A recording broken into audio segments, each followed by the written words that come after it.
परीक्षित महाराज को 7 दिन में मृत्यु का श्राप लगा है। क्यों? आखेट को वन में गए थे, शमिक ऋषि के गले में मरा हुआ सर्प डाल दिया। क्यों डाल दिया? जल की याचना की थी, पानी पिला दो, लेकिन ऋषि ध्यानस्थ बैठे थे तो इनको ऐसा लगने लगा कि ये ध्यान व्यान नहीं कर रहे हैं, पाखंड कर रहे हैं। मैं अधिकतर कथाओं में बताया करता हूं कि कलयुग का आपके ऊपर प्रभाव होगा तो सबसे पहले तिलकधारी, चोटीधारी, धोतीधारी, भगवत वैष्णव वेशधारियों के प्रति आपके चित्त में निंदा का भाव प्रकट हो जाए, समझ जाओ कलयुग आपके ऊपर आ चुका है। किसी भी भजनानंदी को देख करके आपके चित्त में उसके प्रति निंदा की भावना, उसकी हंसी उड़ाने की भावना अगर चित्त में आ रही है तो इसका मतलब ये कलयुग का प्रभाव है। बंधुओं, लेकिन एक बात बोलूं, अभी ना कलयुग थोड़ा चतुर होता जा रहा है। कैसे चतुर हो रहा है? व्यसन विषय की भावना में रहकर के कलयुग भजन करवा रहा है। जैसे मैंने ऐसा अनुभव किया है, कथा में अधिकतर आने वाले लोग वे मांस भी खाते हैं, मदिरा भी पीते हैं और कथा भी सुनते हैं। उनके चित्त पर इसका असर नहीं हो रहा है। अब ये क्या हो रहा है? कलयुग क्या कर रहा है? बोले मैं तुमसे भजन भी करवाऊंगा, मंदिर भी ले जाऊंगा, तीर्थ यात्रा भी करवाऊंगा और अंत में जो कलयुग के नियम है वो भी करवाऊंगा।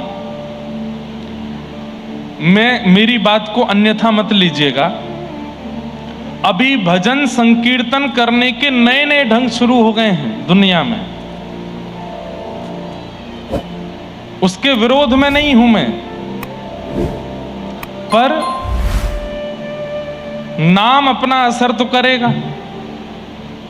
अब आप आगे का नाम भजन रखो, पीछे का नाम कुछ और रखो, उसका मतलब क्या है? उसका मतलब तो वही है ना, उल्टा सीधा खाना पीना या अलग अलग व्यवहार करना।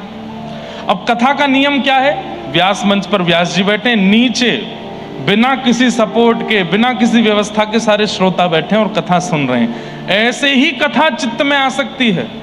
अब कुर्सी लगी है, जूता पहन करके बैठे हैं, बगल बगल में जूस पीते जा रहे हैं, बीच बीच में चाय पीते जा रहे हैं, पकौड़ा उड़ाते जा रहे हैं। कोई बढ़िया भजन आया तो उसमें हाँ वह बहुत बढ़िया, अब मारो पैसे मारो, ये वाला सुनाओ। कैसे होगा? बस यही हो गया कि अब मुजरे में जो गाने बजते थे उसकी जगह भजन बजने लगे। हो तो वही रहा है। भजन का मतलब सुनने वाले के चित्त को परिवर्तित करना होता है, ना कि केवल उसको सुनकर के आनंद करना, उसको सुनकर के नाचना गाना या उल्टे सीधे काम करना।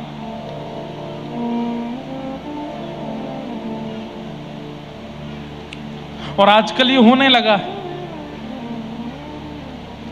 अब बच्चों के पास में पहले तो बहाने होते थे, रात्रि में जाना है, माता पिता रात्रि में जाओगे, मित्रों के साथ जाओगे, कितनी गलत बात है, कितनी गलत बात है, नहीं जाना चाहिए।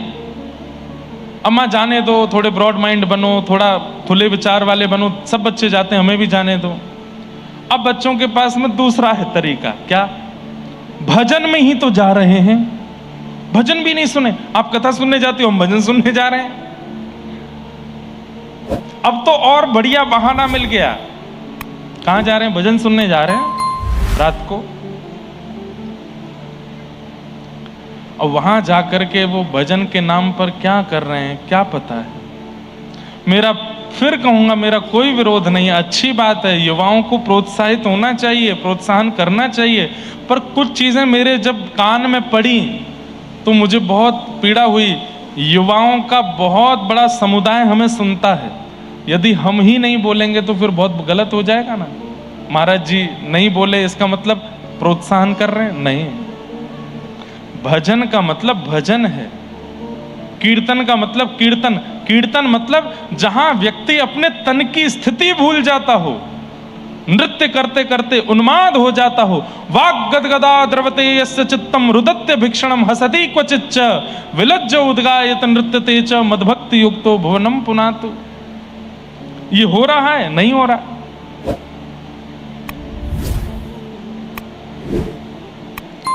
इसलिए हमारी प्रार्थना है, जहां कहीं भी ये सब हो रहे हैं थोड़ा जांच करें और थोड़ी से नियम तो बना देना कि भाई जूते पहन के अंदर आना अलाउ नहीं है। और थोड़ा ये नाम जो पीछे वाला है उसमें क्लब वगैरह का नाम ना दें तो ज्यादा अच्छा रहेगा। जैमिंग अच्छा है पर क्लब अच्छा नहीं है, क्लबिंग अच्छा नहीं है। जैमिंग का मतलब क्या है कि सब बैठ करके आनंद कर रहे हैं, ठीक है वो चलता है, क्लब अच्छा नहीं है। अब उसमें कई लोगों का ऐसा भाव आता है कि महाराज जी वैसे युवा आएंगे ही नहीं। अरे तो नहीं चाहिए, बिल्कुल नहीं चाहिए। ये क्लब का प्रलोभन देके हमको कथा, कल को ये भी हो जाएगा, बोले क्या हो रहा है, वो कथा क्लबिंग हो रही है। क्यों? पूरी लाइट डिम है पंडाल की, बच्चे बैठे हैं, बगल में जूस के स्टॉल्स भी लगे हैं। महाराज जी मंच पर आएंगे, मंच पर आकर के थोड़ी बहुत बातें बताएंगे, फिर बीच बीच में गाया करेंगे, कल को वो भी शुरू हो जाएगा। भजन के कुछ नियम हैं, वो नियम बना दिए जाएं। जूते चप्पल पहन करके भीतर नहीं आएंगे। आपको खाना पीना है तो पीछे एक अलग सेक्शन बना दीजिए, वहां खाइए पिए। जितने एरिया में भजन का क्रम चल रहा है उसमें कोई झूठे मुंह नहीं बैठेगा। ये नियम बनाने पड़ेंगे। वो कोई शादी ब्याह थोड़ी है स्टॉल पे लिए खाते जा रहे हैं, गोविंद बोलो, हरि गोपाल बोलो, हरे कृष्णा हरे राम, ऐसे थोड़ी होता है। ये तो वही बात हो गई ना कि कुछ भला करने गए थे, अपराध करके आ गए। हनुमान जी महाराज कहते हैं, यत्र यत्र रघुनाथ कीर्तनम, जहां जहां रघुनाथ का कीर्तन होता है, तत्र तत्र कृतमस्तकांजलिम, वहां वहां मैं प्रणाम करने जाता हूं। सोचिए, हनुमान जी प्रणाम करने आते हैं उस स्थान को जहां कीर्तन होता है। और जब हनुमान जी आकर के देखेंगे, अरे मेरी गदा कहां, दारिकियों को बताऊं अभी मैं क्या कर रहे हैं ये। इसीलिए परिवर्तन आ रहा है पर्यावरण में। इसीलिए ठाकुर नाराज लग रहे हैं। ठाकुर जी कह रहे हैं तुम पाप करो ना, पाप के स्थान है ये। भजन की जगह पर, कथाओं की जगह पर वो पाप लेकर के क्यों आ रहे हो?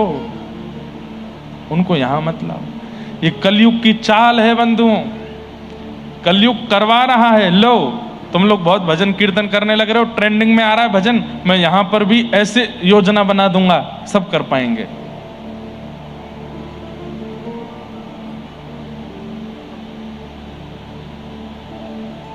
और एक और बड़ी आनंद की बात, जहां कहीं भी भजन ये सब होते हैं, वहां का अंतिम भजन जो होता है वो बरसाने की छोरी ही होता है। सब जगह करके इशारों बुलाई गई रे बरसाने की छोरी।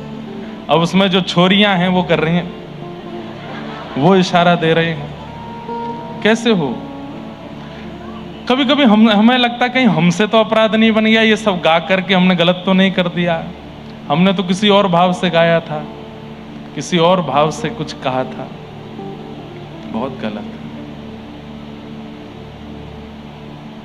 भजन को भजन रहने दीजिए, कीर्तन को कीर्तन रहने दीजिए।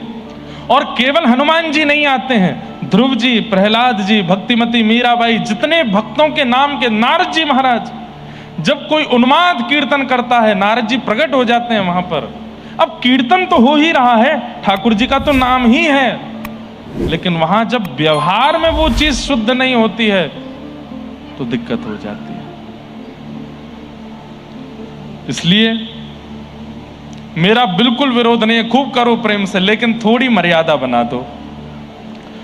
भोजन का क्रम अलग हो, जूते चप्पल बाहर उतारे जाएं, और यह भी अगर कर सकें तो कर दें। क्या? भाई लोग एक तरफ बैठो, बहनें एक तरफ बैठो, और उसके बाद प्रेम से कीर्तन करो। ऐसा करके कर लो। और गाने वाले भी मंच पे जूते पहन के घूम रहे हैं, नहीं। कीर्तन का थोड़ा मान। महामंत्र आप गा रहे हो, हरे कृष्ण कृष्ण कृष्ण हरे हरे, हरे राम राम राम, जो कि एक महामंत्र उच्चारण करते ही चैतन्य महाप्रभु भाव विह्वल हो जाते थे। उस महामंत्र की इतनी महिमा तो रखो कि पैरों में जूते ना हो। अब नियम तो बहुत सारे हैं, वो तो नहीं बताऊंगा मैं करने के लिए कि भाई तुम चमड़े की बेल्ट पहन के मत गाओ या फटी जीन्स में मत गाओ, ठीक है इतनी छूट है, कुछ भी पहनो, पर कम से कम जूते चप्पल मत पहनो, झूठे मुंह मत बैठो, वहां पर किसी भी प्रकार का खान पान मत चलने दो, जूते पहन के उनको बैठने मत दो। अरे अब इसमें क्या होता है पता है, 200 टिकट कम बिकेंगी, अरे ठीक है ना, नहीं चाहिए हमको भीड़, हमको वही चाहिए जो प्रेमी हैं और जो सुनना चाहते हैं। भजन की वैल्यू इतनी गिरा क्यों दी हमने कि तुम आओ बस सुनने के लिए, हम कैसे भी तुमसे गवाना चाहते हैं ना, कैसे भी नहीं गवाना है, मर्यादा में गवाना है। तो कलयुग का ये प्रभाव है बंधुओं। कलयुग क्या कर रहा है, अब कलयुग थोड़ा सा 2025 के बाद में मैंने ऐसा अनुभव किया, थोड़ी करवट लेने लगा है। अब ये भजन के माध्यम से, अब ये कथाओं के माध्यम से, अब ये भक्ति के माध्यम से पाप करवा रहा है, और वो प्रारंभ हो चुका है। परीक्षित के दिमाग में कलयुग बैठा है, इसीलिए एक संत का अपमान किया और बोले अरे पाखंडी, यहां भजन का बहाना बना करके मैं जल मांग रहा हूं, मुझे जल नहीं दे रहे हैं, गले में मरा हुआ सर्प डाल दिया। यही दृश्य शमीक ऋषि के पुत्र श्रृंगी ने देख लिया और देख करके श्राप दे दिया। बोले मैं राजा परीक्षित को श्राप देता हूं, आज के ठीक 7वें दिन तक्षक सर्प डस देगा और राजा परीक्षित की मृत्यु हो जाएगी। राजा परीक्षित लौट करके आए, अपनी आसन पर आकर के बैठे, जैसे ही मुकुट उतारा कलयुग का प्रभाव थोड़ा कम हुआ तो ग्लानि हुई, अरे मैंने क्या किया, संत ने मुझे जल नहीं दिया तो मैंने उनके गले में मरा हुआ सर्प डाल दिया, मैंने इतना बुरा तो नहीं था, मैंने क्यों किया। मानव का सबसे बड़ा गुण क्या है बंधुओं, अपनी गलती को स्वीकार करना, यह मानव का सबसे बड़ा गुण है।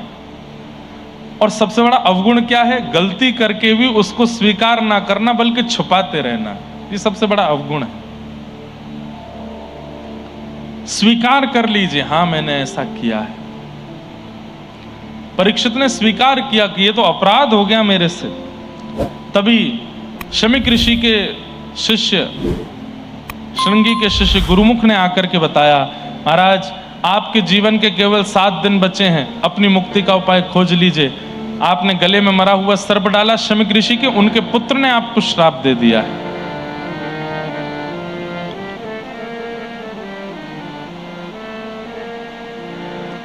राजा परीक्षित घबराए नहीं। बंधुओं एक बात और सुनो, अगर आप भक्त हो, अगर आप भजनानंदी हो, अगर आप भक्ति पथिक हो, तो स्थिति चाहे जैसी आ जाए घबराया मत कीजिए, परेशान मत हुआ कीजिए। ठाकुर जी है ना साथ में, सब मंगल में करेंगे, विश्वास चित्त में रखो। एक बहुत सुंदर पद आया है 2-3 दिन पहले,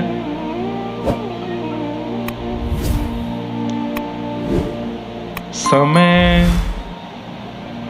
क्या है स्वर, हमें अपनी आवाज ही नहीं आ रही, आप देना थोड़ा स्वर।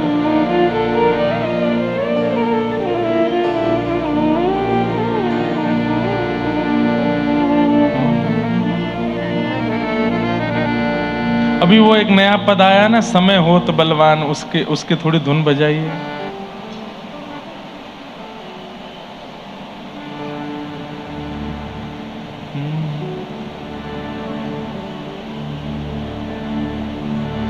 समय होत बलवान पर जो समय से भी बलवान है, कृष्ण उनका नाम। मैंने खुद गाया, पर मुझे खुद बहुत मोटिवेट करता है ये भाव। माना कि समय बहुत बलवान है, माना कि परिस्थिति बहुत कठिन है, पर ठाकुर जी से ज्यादा बलवान तो नहीं है। और कहीं हम परिस्थिति को ज्यादा खतरनाक मान रहे हैं तो हम कहीं ना कहीं ठाकुर जी के प्रति अविश्वास कर रहे हैं। परिस्थिति सबके जीवन में आती है, दुनिया में कोई नहीं बचेगा, सबके जीवन में आएगा। पर उस परिस्थिति को आपने बलवान मान करके हाथ पैर टेक दिए उसके सामने, तो आपके ठाकुर जी आपसे नाराज हो जाएंगे, अच्छा मुझसे ज्यादा वो बलवान है।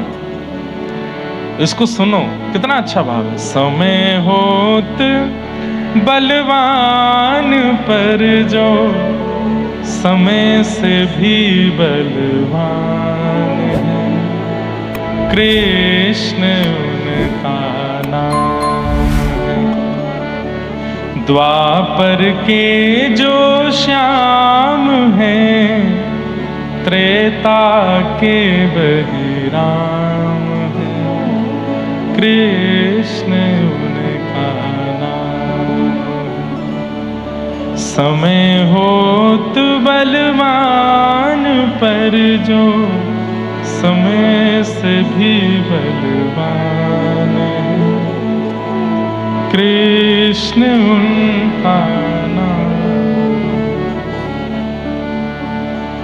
बड़ी प्रसिद्ध बात है ना, ठाकुर जी को जाके मत कहो कि पीड़ाएं क्या हैं जीवन में, पीड़ाओं से कह दो, बोले तू आ जा, पर याद रखना ठाकुर जी मेरे साथ खड़े हैं। अरे पीड़ा तू आ जा, तेरे जितना मन हो उतनी आ जा, लेकिन याद रखियो मेरे साथ विठोबा खड़े हैं, और विठोबा तो खड़े भी ऐसे ही, आन दे, जितनी तूफान आवे, पीड़ाएं आवे, आंधी आवे, आन दे, तू पीछे खड़ा हो जा मेरे। जैसे व्यक्ति नाम गान करने लगता है, ठाकुर जी आड़े आ जाते हैं, आगे आ जाते हैं, उसको पीछे खड़ा कर दे, तू यहां खड़ा रहे, मैं देखता हूं इसको।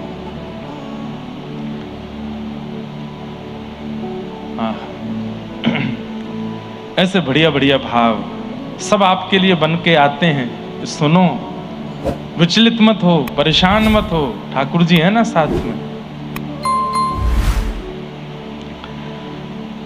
तो भक्त का स्वरूप है कि कितनी भी विषम परिस्थिति आ जाए वो विचलित नहीं होता। परीक्षित जी विचलित नहीं हुए। 7 दिन में मृत्यु का श्राप लग गया, तुरंत अपने पुत्र जन्मेजय को राज्य गद्दी पर बिठाया, मुकुट सिर पर पधरा दिया, बोले कि अब बेटा तुम संभालो, मैं जाता हूं। और पत्नी से बोले, देवी, पत्नी रोने लगी परीक्षित राजा की, आपको 7 दिन में मरने का श्राप लगा। तो राजा परीक्षित बोले, नकारात्मक नहीं सकारात्मक सोचो। देखो दुनिया में हर व्यक्ति को कभी भी मर जाना है, अगले क्षण भी उसकी मृत्यु हो सकती है, अगले घंटे भी उसकी मृत्यु हो सकती है, किसी भी क्षण हमारे प्राण जा सकते हैं।